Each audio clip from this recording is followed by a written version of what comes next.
అర్కలోకం తాలూకు థియరీ ఏంటంటే ఏది తక్కువ ఉంటే అది ముందు అనిపించాలి. అక్కడ చూసి చిత్రగుప్తుడు పుణ్యం తక్కువ ఉందా ముందు స్వర్గాన్ని పంపించేస్తాడు, ఇక్కడ తీసుకొస్తారు. పాపం తక్కువ పంపించి అక్కడ పట్టుకెళ్తారు. ఓకే.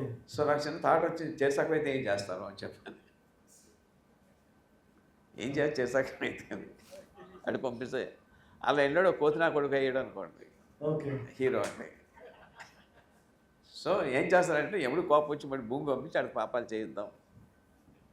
ఇది మోహన్ బాబు గారికి చెప్పాను కదా, అప్పుడు ఓకే అవ్వలేదండి. అంటే ఓకే అయింది, తెరకెక్కలేదు అది. ఓకే. అడ్వాన్స్ కూడా ఇచ్చారు, తెరకెక్కలేదండి. అది రాయమూడి తెలుసా కదా, అది చేద్దాం నాన్నగారు అన్నాడు. ఓహో! Okay. Okay. Okay. Okay. So first ఈ థాట్ కాదు, ఎన్టీఆర్ గారు థాట్ కాదు. మోహన్ బాబు గారి కోసం చేస్తాను. నైస్.